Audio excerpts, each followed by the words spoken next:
This is the best of the week on Relevant Radio. Well, I put my body through a lot this week, this whole year, just all the training. So I feel like I did a good job of that. She sure did. Katie Ledecky won 4 medals here in Paris, bringing her grand total to 14. She's also made history. With her win in the 800-meter freestyle, she became the first woman to win 4 medals in the same individual event. And she's now officially the most decorated female American Olympian of all time in any sport.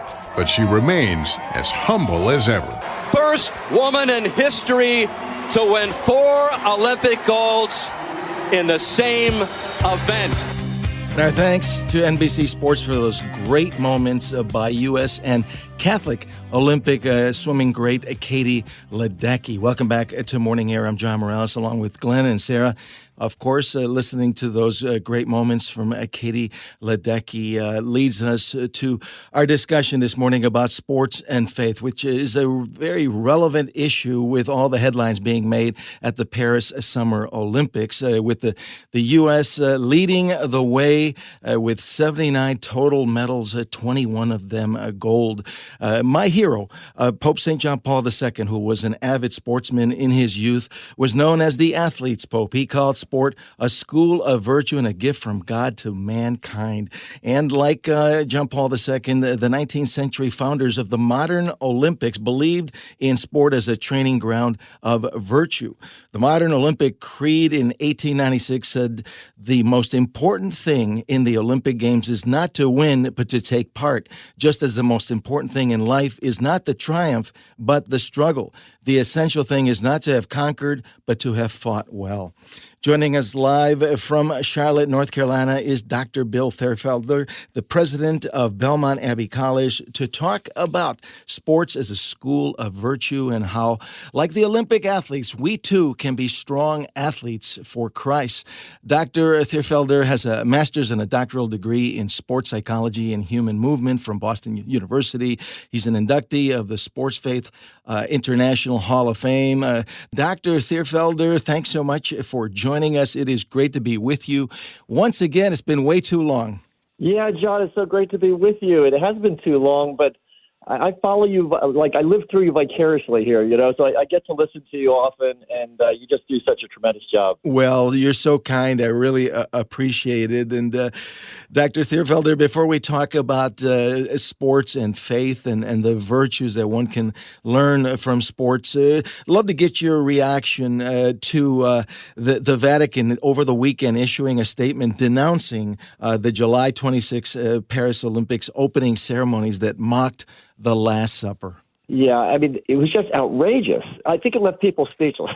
I mean, you're watching this thing, this can't even be happening. It was such a sacrilege. It was so insulting and hurtful. And again, over 2 billion Christians. I don't know why you'd want to alienate most of the world in some way here. It was wild. And to your point about the modern Olympics, Pierre de Coubertin finally came back in 1896. And by the way, I don't know if people know this, but the Olympics started in 776 BC. They went for over 1,000 years until 393, and Christian Emperor Theodosius actually stopped the Olympics because of the corrupt practices and professionalism which had kind of begun to dominate the sport. And then it was the 1,500 years later, in 1896, that Pierre de Coubertin actually brought it back. But if you look at what he tried to do, I mean, even from the beginning, Sidius Altius Fortius, which is the motto of the Olympics, swifter, higher, stronger. He got that? He got that from his friend, Father Henry Didon, who was a Catholic priest, and it was the motto over the school. And he took that for the Olympic motto. And then the first hymn of the Olympic Games, which he had written, one of the phrases in it, I'll just read it. "O ancient immortal spirit, pure Father of the true, the beautiful and the good, descend, appear, shed over us thy light within the glory of your own sky and earth, which has witnessed thy imperishable flame." The whole thing was about the kind of rising up, lifting human beings up to a higher level. We are made in the image and likeness of God, and that is what should inspire us, not this crazy degradation and tearing down, which has nothing to do with the life of those people who are trying to be their absolute best. It was hard to take. No question about it. And for those of us who actually saw it happening in real time, it was so shocking. And obviously the reaction from prominent Catholics, from bishops, from athletes, and even some celebrities who stood up and said, this is not okay to mock the Christian faith and to mock the Lord's Supper of all things. And then to also say that the reason they were sorry is because we had taken affront to it, not because they had done anything wrong. It was like, well, I'm sorry that you felt that way. Well, that's not an apology. That's like saying, well, everything we did was fine. You've got the problem. You need to fix it. I'm sorry that you're so pitiful. And as I said to my wife, we have to keep in mind that this is on the organizers who put on these opening ceremonies in Paris. It was their crazy ideas that they wanted to make a statement that night. This, I don't believe, is reflective of the athletes themselves, and it's not a reason to not watch the Olympic Games. No, but isn't it a shame, though, the things that get brought into it and attached to it? Because, again, it's such an amazing platform. It's something that the whole world looks to. But again, you could ask, why does the whole world look to the Olympics? It's because it's about seeing what human beings are capable of doing. And why is that important? Because that actually lifts our eyes up. It has us reflect on God, who made us in his image and likeness. So when you see someone doing something, perhaps at a level that's never been done before, it makes us think of something beyond ourselves. And the reason the Olympics is such an incredible experience and only happens once every 4 years is that it's not just one person doing it. The reason that person may be doing it is because you brought together all the other people in the world who are the absolute best at any given event or sport, and they're trying to do it the same way. And so it actually brings out the best in each of us at that very moment. So it's this incredible experience, which is why the world looks to it. And obviously, once you get past that horrible incident in the opening ceremonies, there's been some uplifting moments for the world, and especially for our country, for the U.S. From a Catholic perspective, there's about 100 U.S. athletes competing in Paris in the Olympics. The biggest names, of course, gymnast Simone Biles, who has been amazing, and obviously Katie Ledecky, who's become the most celebrated female swimmer of all time. Both of them are Catholic. Ledecky, with a special devotion to our Blessed Mother, she reportedly prays the Hail Mary prayer, the same prayer we pray to start every morning. She prays it right before she jumps in the water. So not a big surprise that she has 9 gold medals now in her career, the most by any American in Olympic history, 14 total. So those are some of the good moments that we should be focusing on.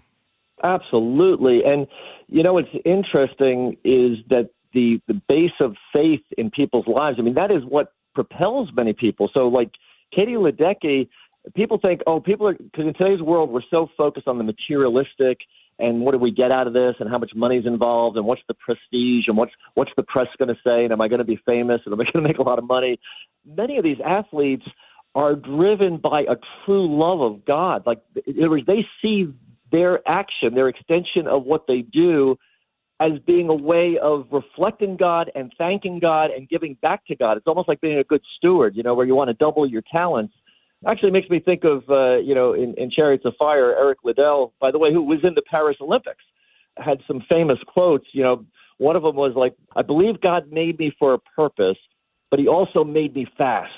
And when I run, I feel his pleasure. And Eric Liddell ran for God. In other words, he enjoyed it himself, but he enjoyed it because he reveled in what God had allowed him to do. And he wanted to use all of it to the very most that he was capable of. And so many athletes do that. And I don't think, because as you said, the organizers and the media very often tend to be completely removed from all of this. And they focus on all the shallow and the materialistic and all the other things, instead of getting to the core of like what drives some of these athletes, what enables them to go out and train day after day for hours and hours every day.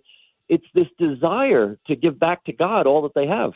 We have a number of callers who want to chime in on the discussion here about sports and faith in the Olympics.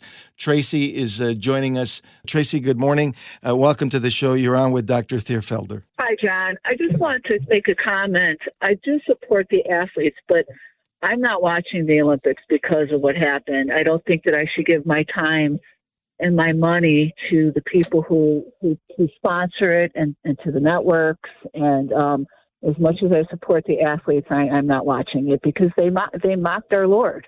I understand that completely. And I think it goes back to, do we stay in the public square and do we stay in the world or not? So, like, take Katie Ledecky, right? In other words, think of the witness that she gives. And so I think the tendency for all of us, and I by the way, I was as affronted by that as almost anything I've been ever affronted by in the public. I mean, it was gross. It was decadent. It was degrading. It was incredibly bad. Who even could make that up? That is just horrific. I mean, that's demonic in my mind in some ways. However, there's a lot of demonic stuff. There's a lot of bad stuff happening in this world. In politics, I mean, we could go through the whole world, all the things that are happening.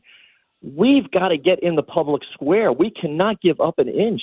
We can't retreat and say, hey, we're going to go into our own kind of bubble or world and we're not going to be part of this. We got to speak out about what is bad and what is not right and what is not good. But we also have to be more inspiring, and we got to make people know what is good, what should be expected, where our true happiness and joy lies. And so I think, again, giving the athletes that opportunity to be those witnesses in the end will be much more powerful. Because if you think about it, look what we're talking about right now. This has brought up how degraded the culture has become. And it gives us an opportunity to address it and to come forward with it. So I can completely understand anybody who says, I mean, I felt the same way with the NFL. I have to tell you, I worked with NFL athletes almost, before coming to the college here. For most of my life, I worked with NFL athletes. And with the whole woke thing and everything that was going on, I have to tell you, for a while, I almost stopped watching the NFL. But I realized we've got to stay in there and we've got to try to make a difference with our voices. Tracy, thanks so much for the call. You represent a lot of folks out there who feel the same way. Mike is chiming in from St. Charles, Illinois. Good morning, Mike. Welcome to Morning Air. You're on with Dr. Bill Thierfelder. Yeah, I want to kind of echo the previous caller. I would normally watch the Olympics, but this year I'm not, simply because of that opening ceremony. The Olympics is a business. They derive money from advertising, and I don't need to feed that by watching it. I support our athletes. And as far as being a witness in the public square, I'm doing that by telling people that, listen, I'm not watching the Olympics because they mocked my faith. And I think that is a valuable witness right there for people, more so than me watching a great swimmer like Katie Ledecky. I mean, she's going to have a great Olympics whether I watch it or not. That's how I view it. Well, the only thing I'd say is, I'll give you an example, not even from this Olympics, but I'll go back to 2012 Olympics. There was a great runner by the name of David Rudisha who was in the half mile, and he ran that race. He led it from the beginning, and he ran it in a world record time of 1 minute and 40 seconds, which is just, if you know running, that's just beyond almost comprehension. And it was in watching him actually do that is what raised my mind up, what lifted my eyes up and made me contemplate God. Because I looked at this man thinking the beauty of his running, the concentration, the focus, the ability to actually do what he was doing made me think of something beyond him. So I could support either side, to be honest with you. If somebody said to me, look, I'm not watching it because of that mocking of our faith, I can support that and I completely agree with it. There is another side of it, though, to say Katie Ledecky is on her own and she's going to be out there and Katie's going to do her thing anyway and it's not going to really matter. Well, it does matter. It does matter. And seeing Katie Ledecky actually do her thing is part of the inspiration. I think that can lift us up. So I can see both sides of it, but I'd say there's a side to be said for, in a way, watching the beauty of human beings at their very best. And again, we don't always see it. Some athletes are very egocentric and selfish, and they're into, personal hyping themselves and so forth, which I don't like. I'd rather somebody be a humble person and let somebody else, sing your praises. But I understand both positions. I guess from my standpoint, I've chosen to try to look for the good in it and try to, in a sense, be inspired by those that are performing at the highest level of human possibility. Thanks for the call, Mike. Dr. Thierfelder, less than a minute to go. Just a final word on how we, too, can be strong athletes for Christ, as Pope St. John Paul II taught, just like the Olympic athletes. Well, I would say, first of all, to the two callers, to Tracy and Mike, and I'm sure there's thousands, maybe hundreds of thousands of others, millions, we should do something about it. So instead of, in addition to not watching it, are we writing letters to people? Are we making phone calls? I mean, are we tying up lines? We should take action to actually let the Olympic Committee and let the world know our displeasure at this, beyond us just personally saying we're not going to watch it. I think the other is that, from a Catholic standpoint, it's important for us to understand that we're about the development of the whole person. That's our understanding. We're not bodies. We're not just material things to be used. Many countries, especially communist countries, that's how it is. They just use things. They use bodies to, just make these performances. We've got to be the people that raise this up and have us understand that we are made in the image and likeness of God, and that is why there's beauty and goodness in sport. Amen. We're going to have to leave it right there, just flat out of time. Thanks so much, Dr. Bill Thierfelder, the president of Belmont Abbey College and a former Olympian. This entire episode of Morning Air is on the Relevant Radio app. The Relevant Radio app is completely free and updated daily with fresh articles, podcasts, and prayers. Don't delay. Download the app today, and thanks for listening.